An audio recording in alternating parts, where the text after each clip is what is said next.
दोस्तों, विद्या स्टडी में आपका स्वागत है।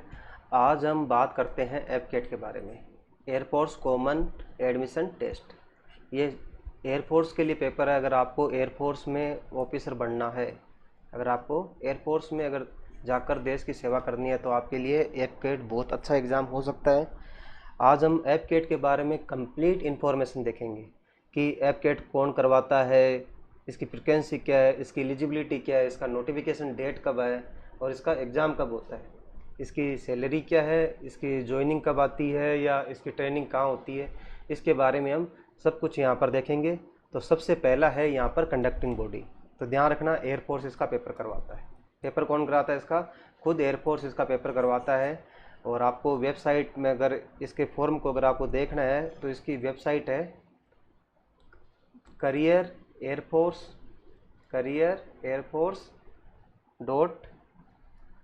.nic.in। ये इसकी ऑफिशियल वेबसाइट है, आप इस पे जाके देख सकते हो।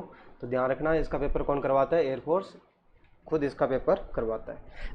अब अपन बात करते हैं इसकी फ्रिक्वेंसी क्या है, साल में कितनी बार इसका पेपर होता है। तो ध्यान रखना, साल में 2 बार होता है। ठीक है, तो ध्यान रखना, ट्वाइस इन ए ईयर,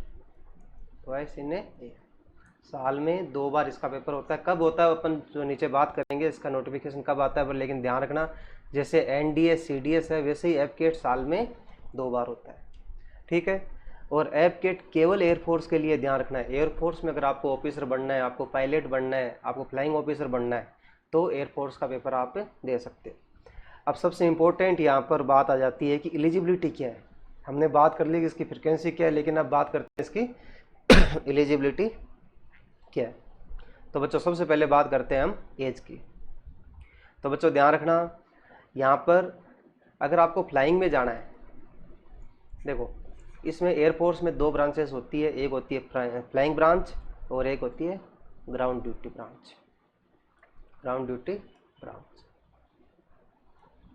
तो फ्लाइंग का काम केवल जैसे चॉपर है, इसका वायुसेना का जो विमान है उनको उड़ाना। तो फ्लाइंग ब्रांच में अपन बोल सकते हैं जो पायलट है उनके लिए 20 से 24 साल। सिर्फ ध्यान रखना, ये एज लिमिट ध्यान रखना। फ्लाइंग ब्रांच के लिए, फ्लाइंग ऑफिसर के लिए, पायलट के लिए, अगर वायुसेना में एयरफोर्स में पायलट बनना है तो 20 से 24 साल। और ग्राउंड ड्यूटी के लिए थोड़ा सा रिलैक्सेशन मिल जाता है आपको, 20 से 26 साल। ठीक है बच्चों, ध्यान रख लेना, बस इतना सा ध्यान रखना। ग्राउंड ड्यूटी के लिए 20 से 26 साल। इसमें ग्राउंड ड्यूटी में लॉजिस्टिक हो गया, एडमिनिस्ट्रेशन हो गया, ये जो सब आ जाता है, लॉ भी आ जाता है इसमें। और फ्लाइंग में सिर्फ पायलट वाला ये। ठीक है बच्चों, तो ध्यान रखना, फ्लाइंग ब्रांच में 20 से 24, ग्राउंड ड्यूटी में 20 से 26। अब अपन बात करते हैं इसकी एजुकेशन की। एजुकेशन में थोड़ा ध्यान से देखना, बहुत ज़्यादा कन्फ्यूजन होता है। आपको 2 ब्रांच है, वापस वही फ्लाइंग और ग्राउंड।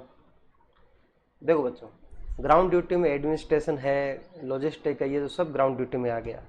और जो फ्लाइंग ब्रांच है उसमें क्या चाहिए, इसमें आपको बीटेक होना चाहिए या बीई होना चाहिए, इंजीनियरिंग होना चाहिए।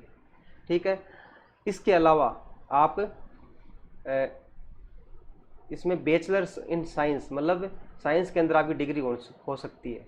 ठीक है, तो आप ये जो बोल सकते हो, आपके पास बीएससी हो सकती है, या आप ये बोल सकते हो कि बैचलर इन साइंस के अंदर बैचलर डिग्री हो सकती है आपके पास। ठीक है, लेकिन इन तीनों के साथ में क्या है, या तो बीई हो या बीटेक हो या बीएससी हो, आपको 60% चाहिए। अगर बीटेक हो तब भी 60, अगर बीएससी हो तब भी 60 प्लस।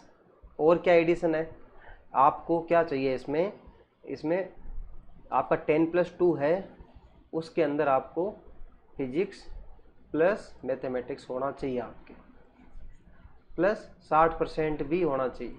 तो इतना ध्यान रखना, अगर आपको फ्लाइंग में जाना है तो आपके पास बीटेक की डिग्री होनी चाहिए या साइंस के अंदर आपकी ग्रेजुएशन होनी चाहिए और 60% होना चाहिए। उसके अलावा 10+2 में आपके पास फिजिक्स होनी चाहिए, मैथमेटिक्स होनी चाहिए और आपके 60% होने चाहिए। ये हो गई फ्लाइंग की एजुकेशन एलिजिबिलिटी।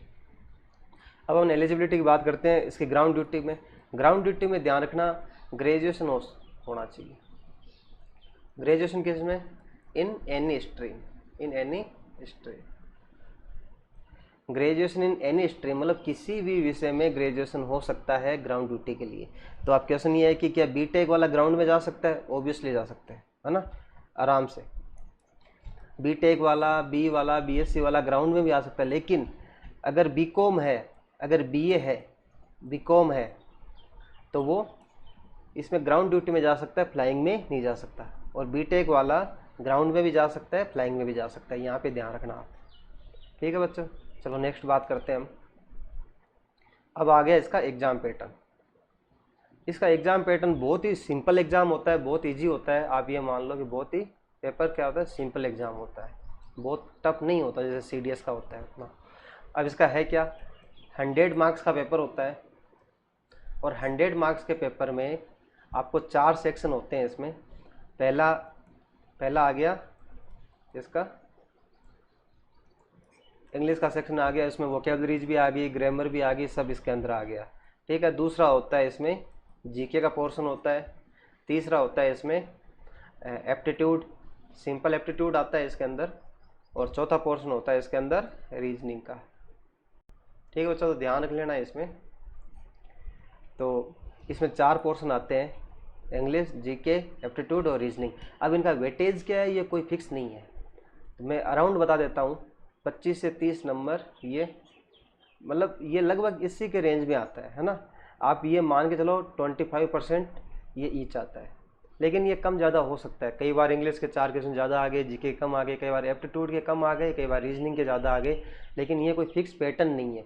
लेकिन आपको ध्यान क्या रखना है, चारों पोर्शन से 100 क्वेश्चन आएंगे, 100 मार्क्स का होगा, और नेगेटिव मार्किंग होती है बच्चों, ध्यान रखना।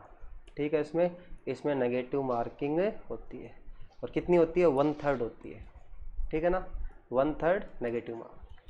1/3 का मतलब अगर आपका एक क्वेश्चन गलत हो गया तो आपके -1.33 हो जाएंगे। ठीक है ना, एक तो उसका हो गया गलत का, और 0.33 आपके -0.33% कट जाएंगे, मार्क्स कट जाएंगे। ठीक है, तो आप 1/3 नेगेटिव मार्किंग समझो। ठीक है, तो ये एग्ज़ाम पैटर्न है, सिंपल एग्ज़ाम आता है बिल्कुल, और जीके आता है, एप्टीट्यूड आता है, रीजनिंग आता है, और इसका इंग्लिश आता है। नेक्स्ट बात करते हैं नोटिफिकेशन, जो सबसे इम्पोर्टेंट है।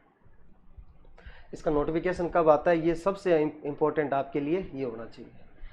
तो बच्चों ध्यान रखना, इसका नोटिफिकेशन साल में 2 बार आता है। मैंने क्या बोला, ट्वाइस इन ए ईयर, है ना। साल में 2 बार इसका पेपर होता है। एक होता है इसका दिसंबर में आता है, और दिसंबर के मैं लिख देता हूँ 1st वीक में। और दूसरा इसका नोटिफिकेशन आता है बच्चों जून के 3rd वीक में। थोड़ा आगे पीछे हो सकता है, लेकिन अभी तक जो पेपर हुए हैं, अभी तक जो नोटिफिकेशन आए हैं, उसके एनालिसिस पे ये मैंने पता है। जो दिसंबर में है जो नोटिफिकेशन आता है, उसका पेपर होता है यहाँ पर फरवरी मिड में, ध्यान रख लेना। और जो जून में नोटिफिकेशन आता है, उसका पेपर होता है अगस्त मिड में। ठीक है, अगस्त मिड में। यहाँ पर एक बात और बता देता हूँ मैं, थोड़ा सा ध्यान रख लेना। ये तो एक पेपर हो गया। इंजीनियरिंग वालों के लिए अलग से पेपर होता है। इंजीनियरिंग वालों के लिए पता कैसे लगेगा कि वो इंजीनियरिंग में है या किस में है, तो इंजीनियरिंग ब्रांच में भी जा सकते हैं। और इंजीनियरिंग वालों के लिए ईकेटी का पेपर होता है, इसको बोलते हैं engineering knowledge test, knowledge test. तो ध्यान रखना, इंजीनियरिंग ब्रांच के लिए अगर आपको इंजीनियरिंग ब्रांच में जाना है, इसमें एयरफोर्स में, तो इसमें आपको ये पहले वाला पेपर तो देना ही पड़ेगा आपको। ये जो 100 क्वेश्चन वाला आपको पेपर देना पड़ेगा। इसके अलावा आपको अलग से पेपर दिया जाता है, उसके लिए अलग से टाइम दिया जाता है, और ये 50 क्वेश्चन होते हैं इसके अंदर। और ये इंजीनियरिंग नॉलेज टेस्ट अलग से पेपर देना। अगर आपने पास कर दिया, तब आप इंजीनियरिंग स्ट्रीम में, इंजीनियरिंग ब्रांच में भी जा सकते हो।